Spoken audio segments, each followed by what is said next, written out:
Billy Budd, Chapter 18, Part 2.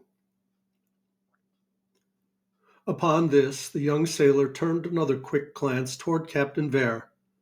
Then, as taking a hint from that aspect, a hint confirming his own instinct that silence was now best, replied to the lieutenant, "I have said all, sir."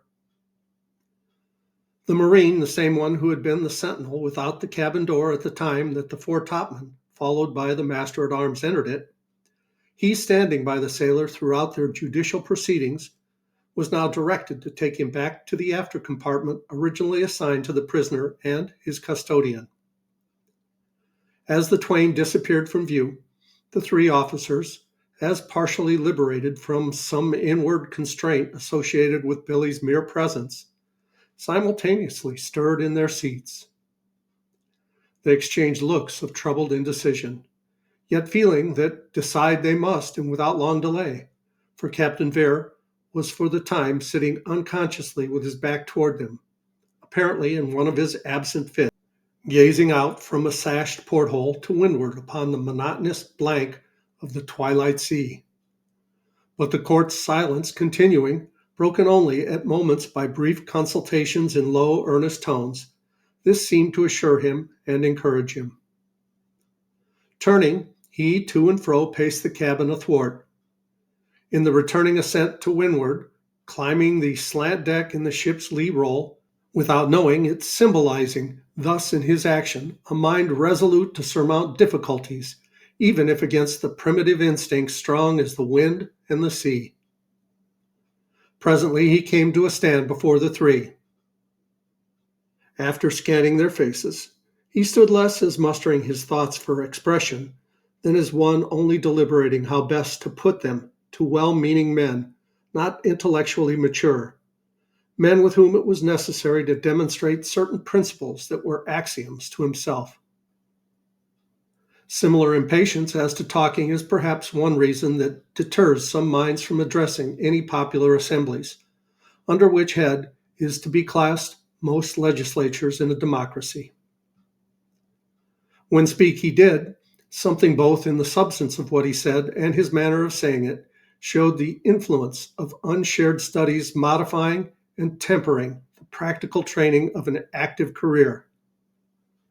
Thus, along with his phraseology now and then, was suggestive of the grounds whereon rested the imputation of a certain pedantry socially alleged against him by certain naval men of wholly practical cast, captains who nevertheless would frankly concede that His Majesty's Navy mustered no more efficient officers of their grade than starry Vere. What he said was to this effect: "Hitherto I have been but the witness, little more, and I should hardly think now to take another tone, that of your coadjutor. For the time, did I not perceive in you, at the crisis too, a troubled hesitancy, proceeding, I doubt not, from the clashing of military duty with moral scruple vitalized by compassion. For the compassion, how can I otherwise but share it? But mindful of the paramount obligation, I strive against scruples that may tend to enervate decision. Not, gentlemen, that I hide from myself that the case is an exceptional one. Speculatively regarded, it well might be referred to a jury of casuists. But for us here, acting not as casuists or moralists, it is a case practical and under martial law practically to be dealt with. But your scruples, do they move as in a dusk? Challenge them, make them advance and declare themselves. Come now, do they impart something like this? If, mindless of palliating circumstances, we are bound to regard the death of the master-at-arms as the prisoner's deed, then does that deed constitute a capital crime whereof the penalty is a mortal one. But in natural justice is nothing but the prisoner's overt act to be considered? Now can we adjudge to summary and shameful death a fellow creature innocent before God, and whom we feel to be so? Does that state it right? You sign sad assent. Well, I too feel that, the full force of that. It is nature. But do these buttons that we wear attest that our allegiance is to nature? No, to the king. Though the ocean, which is inviolate nature primeval, though this be the element where we move and have our being as sailors, yet as king's officers lies our duty in a sphere correspondingly natural. So little is that true, that in receiving our commissions, we, in the most important regards, cease to be natural free agents. When war is declared, are we the commissioned fighters previously consulted? We fight at command. If our judgments approve the war, that is but coincidence. So in other particulars. So now, would it be so much we ourselves that would condemn as it would be martial law operating through us? For the law and the rigor of it, we are not responsible. Our vowed responsibility is in this, that however pitilessly that law may operate, we nevertheless adhere to it and administer it. But the exceptional in the matter moves the heart within you. Even so, too, is mine moved. But let not warm hearts betray heads that should be cool. Ashore in a criminal case, will an upright judge allow himself off the bench to be waylaid by some tender kinswoman of the accused, seeking to touch him with her tearful plea? Well, the heart here is that piteous woman. The heart is the feminine in man, and hard though it be, she must be ruled out. He paused, earnestly studying them for a moment, and then resumed. But something in your aspect seems to urge that it is not solely that heart that moves in you, but also the conscience, the private conscience. But tell me whether or not, occupying the position we do, private conscience should not yield to the imperial one formulated in the code under which alone we officially proceed. Here, the three men moved in their seats, less convinced than agitated by the course of an argument troubling, but the more the spontaneous conflict within. Perceiving which, the speaker paused for a moment, then abruptly changing his tone, went on. To steady us a bit, let us recur to the facts. In wartime at sea, a man of war's man strikes his superior in grade, and the blow kills. Apart from its effect, the blow itself is, according to the Articles of War, a capital crime. Furthermore, "Aye, sir," emotionally broke in the officer of Marines. "In one sense it was. But surely Bud purposed neither mutiny nor homicide."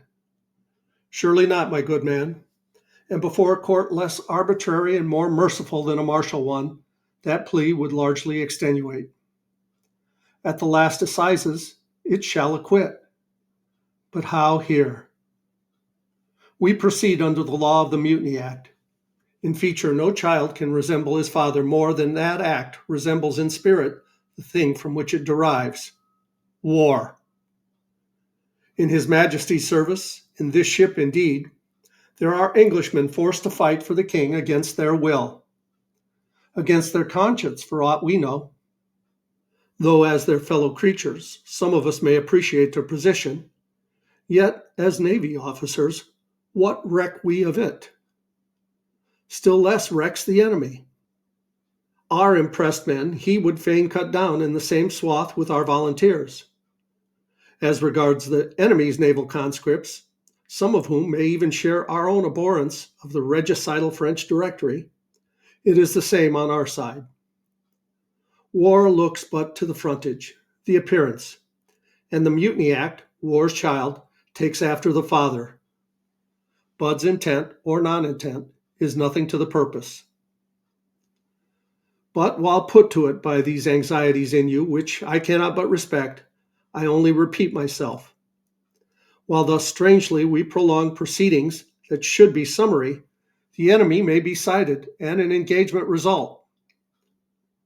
We must do, and one of the two things we must do: condemn or let go. Can we not convict and yet mitigate the penalty? Asked the junior lieutenant, here speaking and falteringly for the first. Lieutenant, were that clearly lawful for us under the circumstances, consider the consequences of such clemency. The people, meaning the ship's company, have native sense. Most of them are familiar with our naval usage and tradition. And how would they take it? Even could you explain to them, which our official position forbids, they long molded by arbitrary discipline, have not that kind of intelligent responsiveness that might qualify them to comprehend and discriminate. No, to the people, the foretopman's deed, however it be worded in the announcement, will be plain homicide committed in a flagrant act of mutiny. What penalty for that should follow, they know. But it does not follow. Why? They will ruminate. You know what sailors are. Will they not revert to the recent outbreak at the Norre? Aye, they know the well-founded alarm, the panic it struck throughout England. Your clement sentence they would account pusillanimous. They would think that we flinch, that we are afraid of them, afraid of practicing a lawful rigor singularly demanded at this juncture, lest it should provoke new troubles. What shame to us, such a conjuncture on their part, and how deadly to discipline.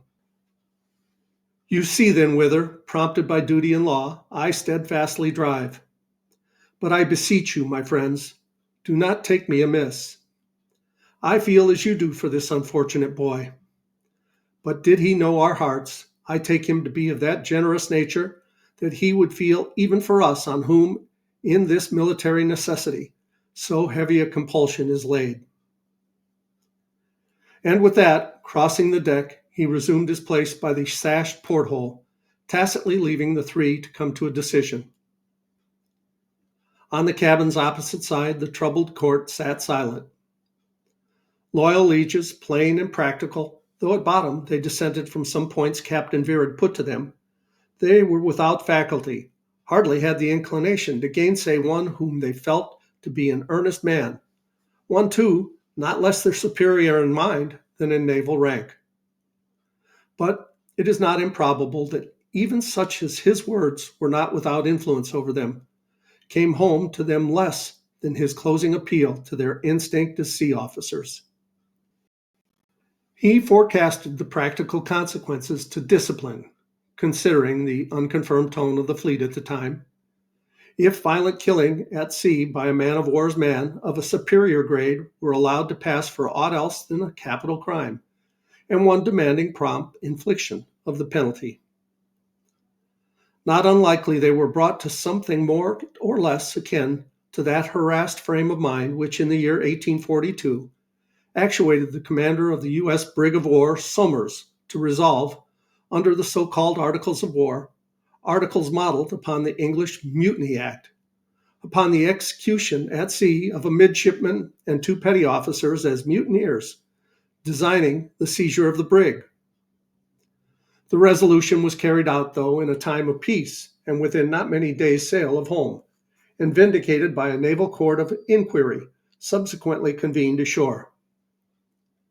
History, and here cited without comment. True, the circumstances on board the Somers were different from those on board the Indomitable, but the urgency felt, well warranted or otherwise, was much the same. Says a writer whom few know, 40 years after a battle, it is easy for a non-combatant to reason about how it ought to have been fought. It is another thing personally and under fire to direct the fighting while involved in the obscuring smoke of it. Much so with respect to other emergencies involving considerations both practical and moral when it is imperative promptly to act. The greater the fog, the more it imperils the steamer, and speed is put on, though at the hazard of running somebody down. Little ween the snug card players in the cabin of the responsibilities of the sleepless man on the bridge. In brief, Billy Budd was formally convicted and sentenced to be hung at the yardarm in the early morning watch, it being now night.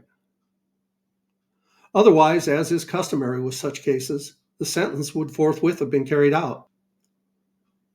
In wartime, on the field or in the fleet, a mortal punishment decreed by a drumhead court, on the field sometimes decreed by a nod from the general, follows without delay on the heel of conviction, without appeal.